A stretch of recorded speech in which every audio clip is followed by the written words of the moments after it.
في المغرب. معانا على التليفون كابتن حازم امام، ثعلب الكره المصريه، وايضا عضو مجلس اداره نادي الزمالك. كابتن حازم، كابتن خالد ازي حضرتك؟ مبروك يا كابتن حازم. يعني اعتقد المباراه دي كانت لا ترجع الزمالك 40 خطوه لورا، لا تقدم الزمالك 40 خطوه ورا لقدام يعني. لقدام. بالظبط. اكيد اكيد يا كابتن خالد، يعني انت راجل نجم وعارف انت لما تخسر بطوله زي دي من دور 32 شكلك كلاعب، حتى مش سيبك من النادي كمان اسم اللعيب.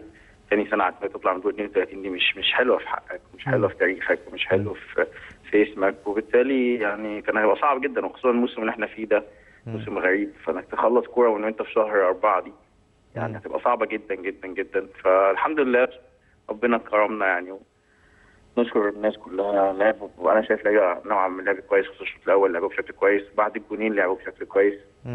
كابتن حسن عمل تغييرات كويسه جدا، فالحمد لله ربنا، وبرضه توفيق ربنا لازم في الاول وفي الاخر طبعا. كابتن حازم، انت فاكر احنا لما كنا بنلعب انا وانت مع بعض ويعني فكره ان احنا نطلع من ال 32 او ال 16 او ال 8 دي مش في دماغنا خالص. ما كانتش وارده طبعا. نهائي يعني احنا بنبتدي نتكلم في الدور قبل النهائي. صح. يعني فعلا كابتن خالد، يعني انت حضرتك يمكن لعبت وخدت بطولات كتيره، في اكتر كمان خدت بطولات في نادي الزمالك. عمرنا ما كان في دماغنا الادوار دي ان احنا بنركز، احنا كنا بنركز هنكسب كام.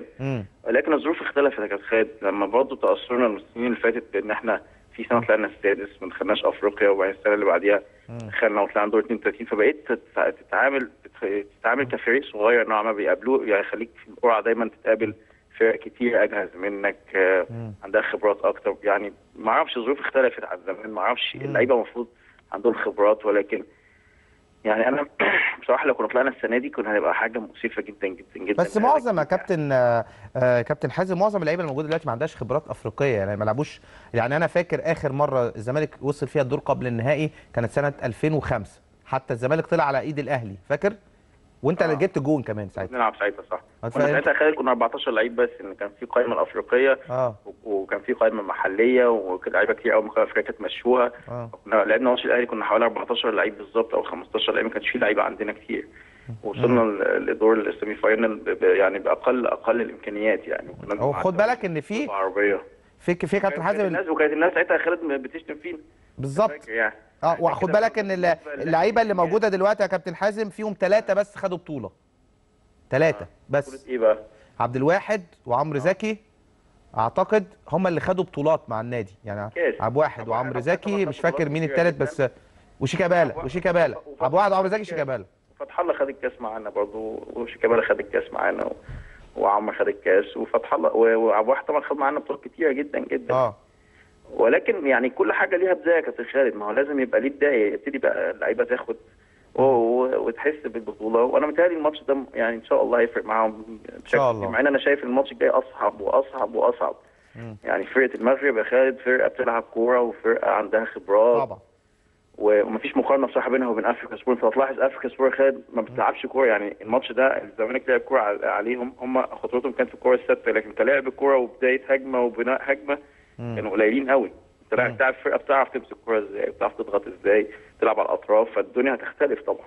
تمام. عندك مشكله يا كابتن حازم ان الفريق لم يقيد الا حارسين فقط، وعبد واحد هيغيب الماتش اللي جاي، وعندكش غير جنش والاحتياطي احمد حسن. ربنا يستر، ربنا يستر فعلا، ربنا يستر. تفتكر ده كان خطا من وجهه نظرك؟ كان لازم يتم قيد لاعب الناشئين حتى؟ التأييد ده كان احنا كنا لسه جايين يا خالد، وكنا ساعتها تحت ضغط ان احنا نجيب اللعيبه بسرعه قبل التأييد الافريقي. ال3 لعيبه اللي احنا جبناهم دول ما كناش بصراحه فعلا، يعني احنا حتى كمجلس او لجنه الكوره ما ركزناش قوي في موضوع الحراس، على اساس ان الاهم كان ساعتها ان احنا نجيب نص ملعب. كان ده هو الناس كلها وضغطنا ويعني والجهاز الفني عايز هذا المكان بشكل كبير، فكنا مركزين قوي ان احنا نلحق نلم او نجيب ال3 لعيبه دول قبل ما الخد يقفل. فاكر كان يعني قفل اخر يوم تقريبا. موضوع الحارسين دي طبعا لا، يعني اكيد ربنا يستر ان شاء الله يبقى فيها جنش، يبقى بدايته ويعني ونتمنى طبعا، بس حاجه بصراحه يعني كان رهان وهيتحط فيه بقى، ربنا يستر. تمام. وبالنسبه لقطه كان مميز قوي يا كابتن. هايل بصراحه، هو اللي غير شكل الفرقه، يعني لعيب نزل في ماتش في وقت صعب جدا، لكن تحس انه لعب بقاله كتير، بيعدي وبيفوت وبيرقص وبيباصي وكشف الملعب بشكل كويس. يعني ده ماتش صعب يا خالد، ده بيبتدي ماتش في افريقيا بالظبط. في افريكا سبورت نازل 2-0 بصراحه، كتر خيره. وان شاء الله اعتقد ان كابتن حسن من الماتش ده خالد هيغير حسابات كتير قوي مع قطه بالذات. عارف حسام معايا على الاربيس بيقول لي اللعيبه بتقول له انت ستايل حازم امام، فقال لهم يا ريت ابقى نصه، فانا بقول له ستايل حازم امام ستايل انا. ايوه صح. ماشي وانت بندق حد زيك؟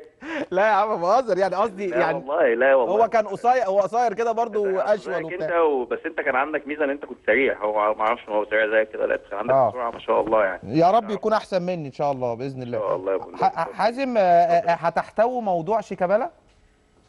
مش نحتوي. بص يا خالد، يعني عشان عايزك تفهم موضوع شيكابالا، احنا في مصر يا خالد عندنا الاكستريم في كل حاجه، لا اما نقعد نطلع ان شيكابالا ده احسن لعيب في العالم، لا اما لو عمل حاجه يبقى لازم يمشي ولازم يتباع ولعيب ما عندوش مش عارف ايه، والناس كلها تقعد تقطع فيه في القنوات.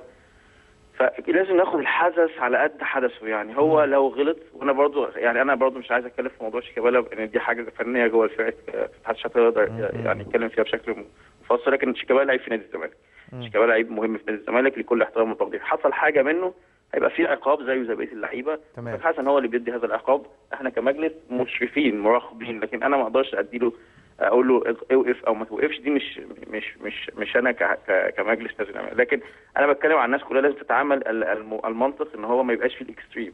لما شيكابالا بيلعب ماتش كويس عندك حق، ما نقعدش نقول عليه العالمي ونجم مصر، ولما يلعب او يعمل حاجه وحشه ما نقعدش نقول عليه انه لازم يمشي ولازم يبطل وهو اللي بوظ النادي والكلام ده كله.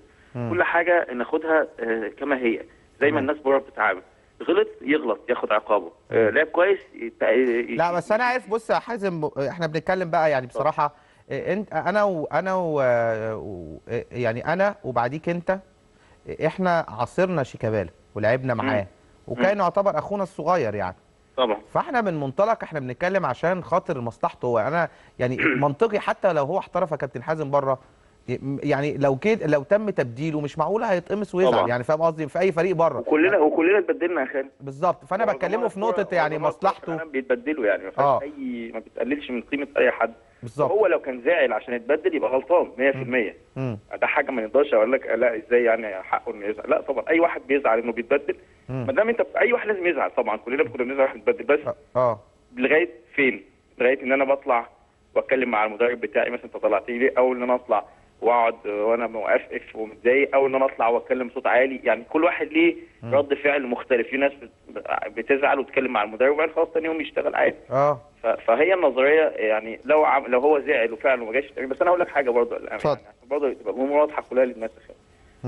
يعني انا في بعض اللاعبين كلموني قالوا لي كان فعلا عيان او تعبان عنده حاجه في ظهره، الله اعلم، انا ما اقدرش افتي، انا ما شفتوش.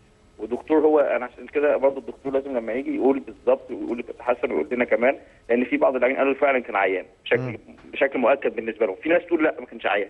فبرضه الموضوع يعني انا مش عايز ادافع او انفي، لان دي مش انا مش طالع اتكلم عن شيكابالا، انا طالع اتكلم عن الفرقه ككل، ولكن هو هيتعامل زيه زي بقيه اللاعبين في حاله العقاب او الثواب. هو كاسم كبير وكل حاجه، ولكن تحت قياده المدرب هو اللي يقدر يتحكم في كل حاجه من هذا الكلام. وانا عايز اقول لك حاجه، ما فيش حد في مجلس الاداره بيتدخل يا خالد ده في عقوبه، لان احنا عندنا يعني دايما عندنا الناس حاسه ان الاداره بتتدخل لو في عقوبه على شيكابالا ولا على مين حد بيشيلها. والله اقسم بالله ما في حد بيشيل اي حاجه، الكلام ده ما بيحصلش. لو في اي حاجه جت عشان نشيل حاجه بيبقى دايما من الجهاز الفني ان هو شايف ان احنا حاطين حاجه كبيره، فبيحاولوا يقولوا لنا خلاص لا كفايه اقل شويه.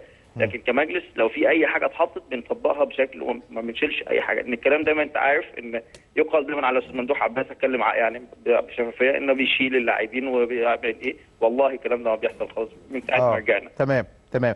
انا معايا على التليفون الناحيه الثانيه لعيب جامد قوي انا بحبه واعتقد انت بتحبه برضه يا كابتن حازم، لعيب صاعد محمد ابراهيم. ازيك يا محمد؟ ازيك يا كابتن، ازي حضرتك؟ اخبارك ايه؟ تمام الحمد لله. انت احرف ولا كابتن حازم؟ لا كابتن حازم. لا ده جايب جون عالمي ماتش المصري، ربنا يكرمه ان شاء الله. طيب خلونا نسيبك مع محمد بقى. ماشي يا كابتن حازم، بشكرك يا كابتن، بشكرك. ازيك يا محمد، عامل ايه؟ اخبارك ايه؟ تمام والله الحمد لله يا كابتن. شد حيلك بقى يا محمد، يعني بصراحه انا شخصيا املي فيك كبير، يعني عايزينك ان شاء الله الفتره اللي جايه دي تركز اكتر واكتر وتكون مفيد وتكون احد اسباب صعود فريق الزمالك مع المغرب ان شاء الله. ان شاء الله يا كابتن باذن الله. طبعا وجهه نظر حضرتك اعتز بيها يا كابتن، اللي حضرتك بتقول عليها كده والشرف ليا.